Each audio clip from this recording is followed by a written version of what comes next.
Hey everybody, and welcome back to At the Table. We are right into the thick of all of the holiday planning, the meals, the parties, and that can be a super stressful time. We're trying to plan everything, make sure everything's in its place and perfect. But I'm here to tell you that it doesn't have to be that stressful. You can cut down on some of that stress so you can actually enjoy that time too. So a few things that you can do: plan ahead. So make a menu, a detailed menu of what you're going to have. Shop your pantry first, because why do you want to buy something you may already have? Once you've shopped your pantry, then you can make a shopping list and go shopping. Try to get a lot of your non-perishables ahead of time. So like your canned goods, your dried goods, and get them a little at a time. That way you're not spending or you have a large grocery bill at one time. And then along with planning is thawing time. A lot of people forget, oh man, I have to thaw this turkey, and then they're trying to rush around and quickly thaw out a turkey, which can lead to all sorts of food safety issues. But a good rule of thumb to remember is that it takes 24 hours per 5 pounds of meat to thaw. So basically, if you have a 20-pound turkey, it's going to take about 4 days to thaw that turkey out. So you'd need to take it out at least 4 days prior. Another way to cut down on some of the chaos is to assign jobs and tasks. Now, look, I know I'm one of those that I'm going to do it because I'm the only one that knows how to do it right, but don't be afraid to give tasks. You can have someone chop veggies for you or mix things, pre-measure items. This is a good time to get younger kids in the kitchen and involved in helping out. Also, talking about assigning tasks, you can prep ahead of time.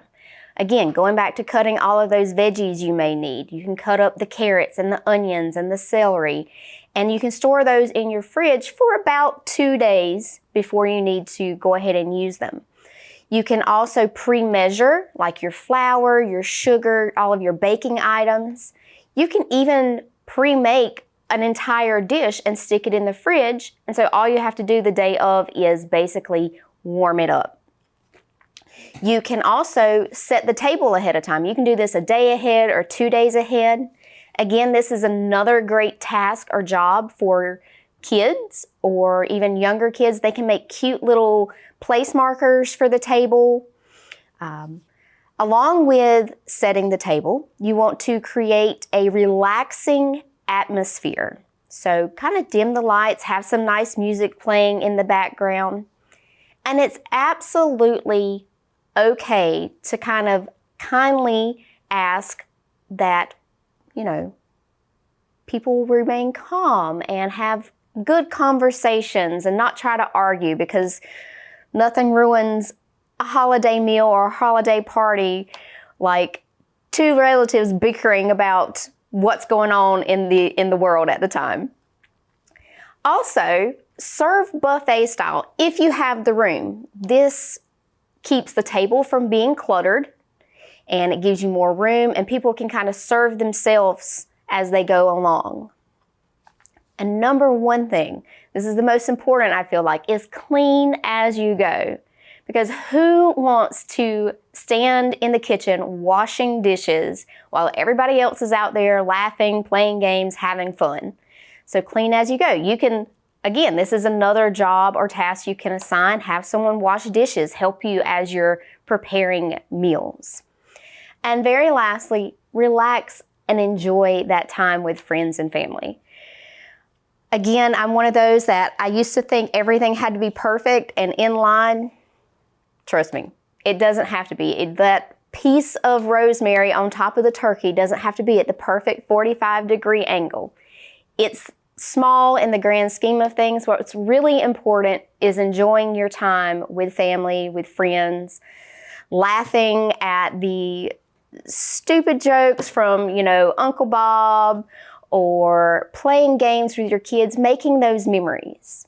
So those are just a few tips to help cut down on the chaos of holiday meals and parties, and just a way to enjoy yourself. So, speaking of parties, we're going to be making a wonderful dessert today.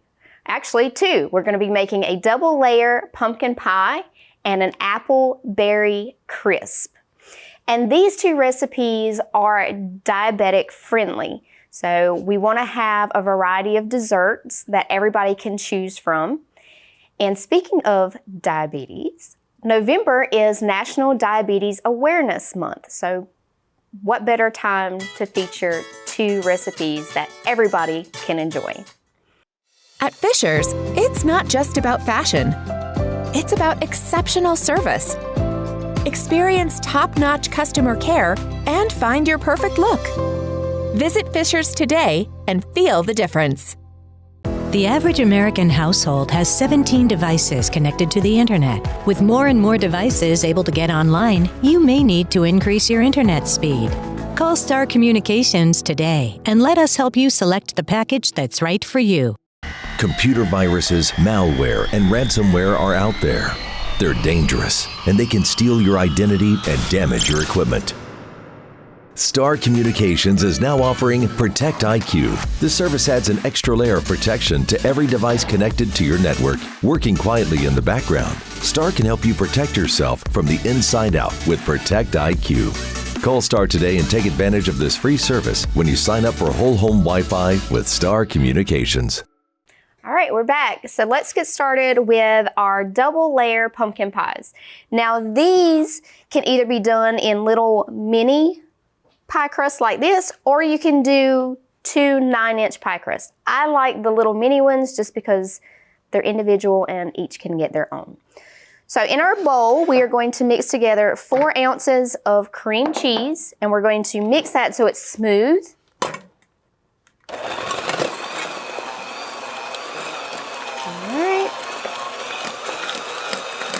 All right, so that's smooth. It's all stuck to my beaters. But now we are going to add in 2 tablespoons of milk. You can use whatever milk you want here. To make it more diabetic friendly, you would want to do like a low fat or a skim milk. If you have somebody that is maybe lactose intolerant, you could use almond milk here. That would be perfectly fine.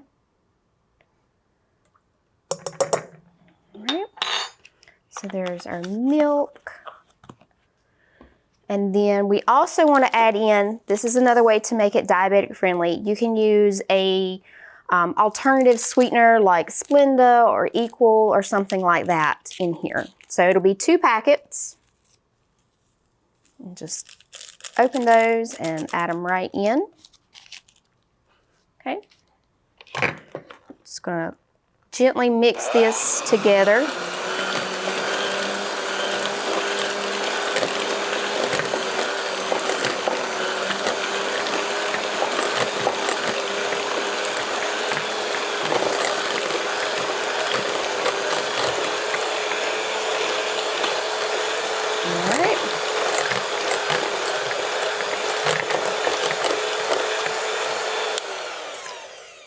So all of that has been mixed in. Next, we are going to open our pumpkin. This is just 100% pumpkin. You can get canned pumpkin.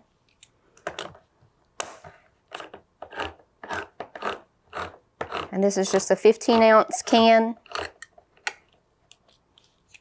All right, got that open. I'm sorry. We're actually going to fold in our whipped topping here. And again, you can use a light whipped topping instead of a full fat. That's going to cut down on some of those calories as well as the sugar. All right, and we're just going to gently fold this in. And we're going to use about 3/4 of this container.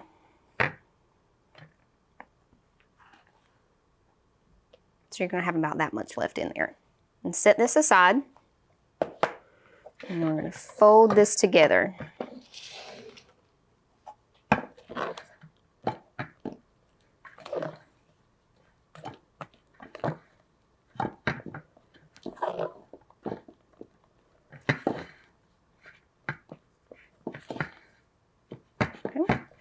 So once you have that all folded in and mixed well, you can set this aside.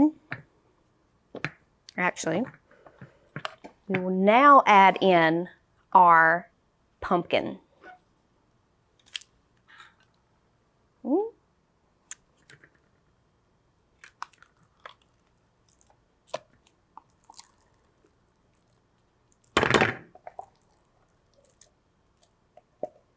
You're going to add the whole can in.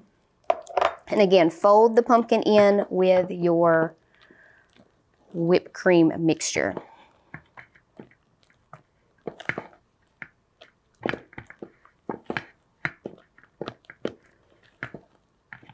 And this is also one of those recipes that you could have the little ones come in and help you out with. They would absolutely love coming in and doing this. There's nothing, there's no stove involved.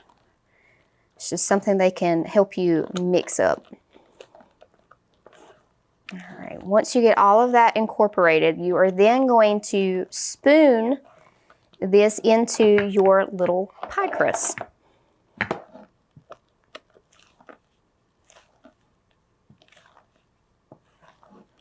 After you add in your pumpkin pie spice.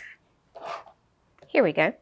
You can use a pumpkin pie spice, or you can do cinnamon, clove, ginger, any mixture that you want.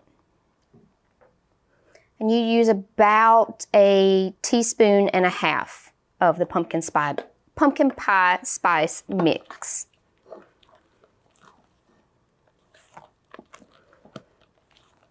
Right.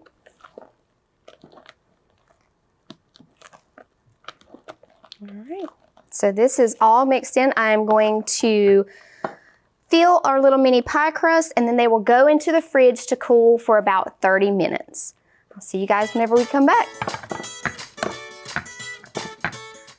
Great communities attract talented people to live, work, and raise their families. We're committed to delivering future-proof broadband so our friends, families, and neighbors can live rich lives in smart rural communities across America. Your community is our community. We're your rural broadband partners. You do great things.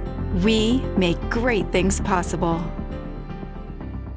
At the Reedy Mark, we take pride in a unique, distinguished customer experience. We specialize in handcrafted cocktails, allocated bourbons, as well as gourmet signature food items exclusive to our menu at the Reedy Mark in Roseboro. Providing fewer commutes, more backyard offices, and crystal clear meetings. Providing less, you froze up, and more presence in your presentations. Providing a better internet experience. Providing possible. All right, welcome back, y'all. We're gonna make the top layer for our double layer mini pumpkin pies. So into a bowl, you're going to add 2 packets of sugar-free vanilla pudding. Remember, this is for our diabetic friends. Add that in there. And to that, you're gonna add 1 cup of milk. Again, this can be whatever milk you wanna use, low fat, skim, 2%, or almond, any other plant milk out there. And to that, you're gonna add the remaining whipped topping.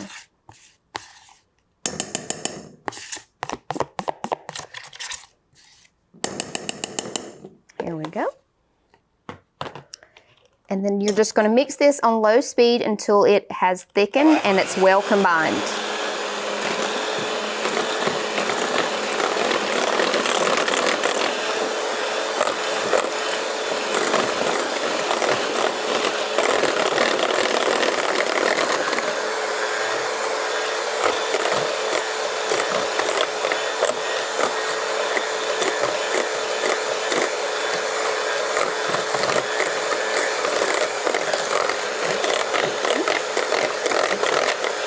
starting to get thick.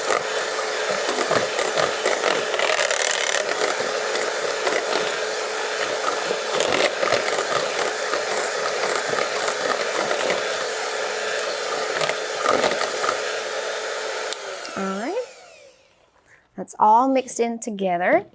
Now you can either spoon this onto the little mini pies, or you can put it into a Ziploc bag, or if you have a piping bag, you can put it in there too, and you can pipe it onto the tops of the pies.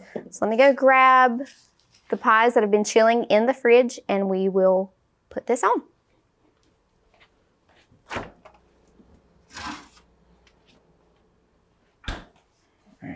Here we go. So I'm going to show you both ways. We can just spoon this on, just like so. And then you'll spread it out.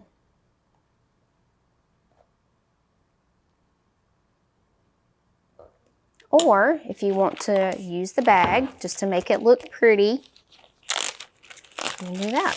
Just fold over the top. Make sure it's open. Spoon this in.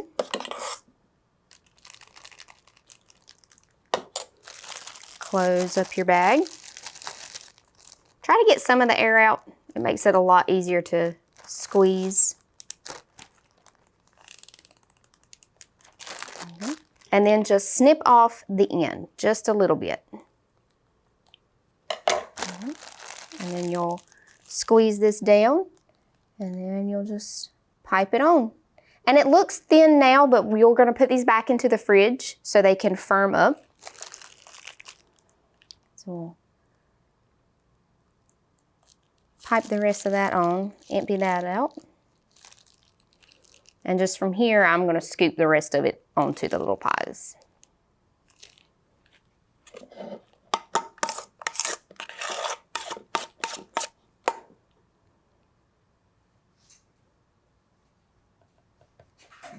However you want to do it. You can add your own flair to this, and to add a little more decoration, you can absolutely sprinkle some more pumpkin pie spice on top of these.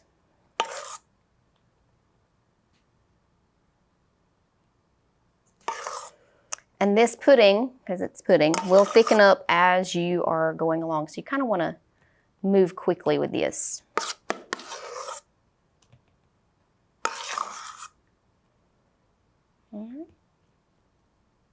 There we go. This one needs a little more. And just spread it out as best you can. I feel like Bob Ross up here today. It's okay, it's happy little mistakes. Just spread it out, it'll be fine. Like I said, you can sprinkle with a little bit of the pumpkin pie spice on top. And there are your double layer mini pumpkin pies. Now you'll just sit these in the fridge at least 30 minutes so they can really cool and firm up, and then you can take them out and serve them. You can absolutely add a little bit of whipped cream on top of here to add some more pizzazz to your pies. Whenever we come back, we're gonna work on our apple berry crisp.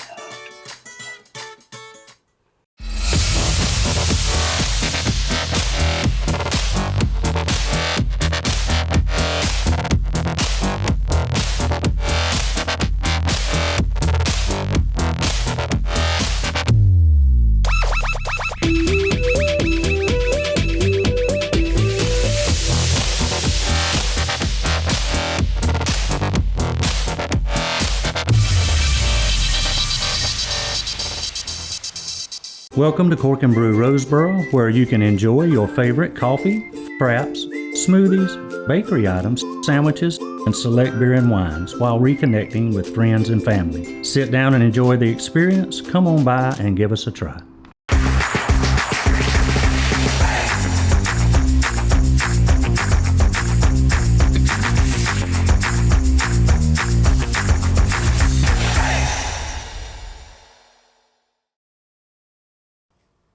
Hey guys, welcome back.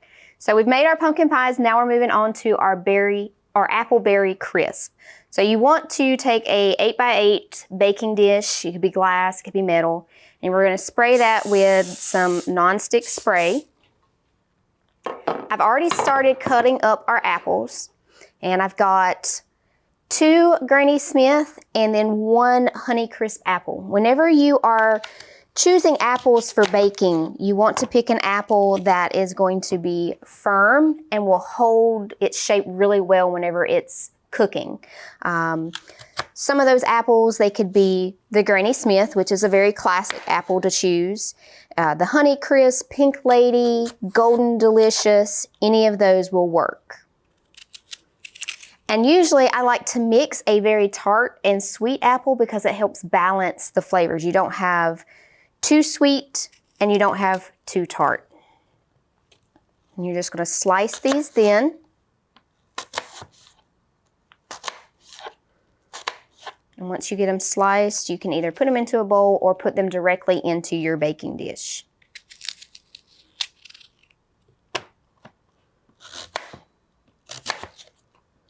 And make sure whenever you're choosing apples, they're really fresh. They don't have any bruises or anything like that, because any apple is going to turn mealy after a while, so that grainy texture you get whenever you eat an apple.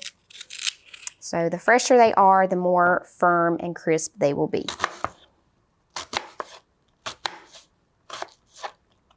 All right. There are our apples. Oh, gotta take the core out of that one.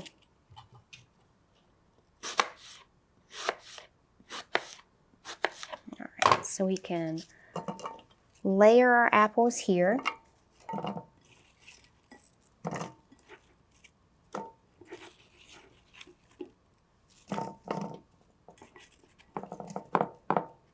If you see there's any pieces that you may need to cut, make them a little thinner, that's perfectly fine. All right, let's set this aside. Now here, you're going to also add in about 2 cups of blueberries or a pint. Throw that in here. And you can layer the rest of your apples on top, like so. Spread it around.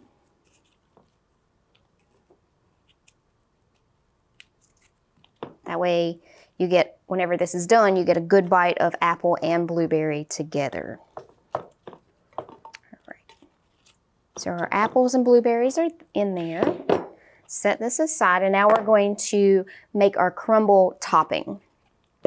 So in a medium bowl, you want to add 5 tablespoons of melted butter. Let it kind of cool down just a little bit. Pour that into your bowl. And then you're going to add your rolled oats here. This is going to be about 3/4 of a cup of rolled oats. You're going to do equal parts flour. So it's going to be 3/4 cups of flour.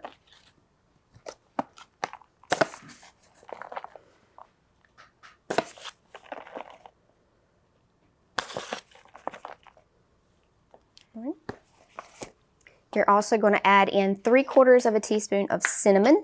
You can do more if you'd like. Measure with your heart. And then lastly, we're going to add in 3 tablespoons of brown sugar.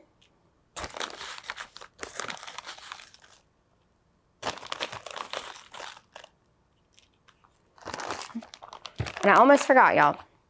On top of your apples and blueberries, you're going to, this is again where it's kind of diabetic friendly. We're going to use a sugar alternative here, like Splenda, Equal, and you're just going to sprinkle that on top. Because anytime you do like a an apple pie or any kind of apple dessert, you're going to add a little bit of sugar in there to help with the tartness of the apples. And this is about 6 packets. You can also do this with regular sugar. It would just be about 1/4 of a cup of sugar on top. So now we're going to mix our topping together. The butter is going to make it very crumbly, and that's what you're looking for. All right.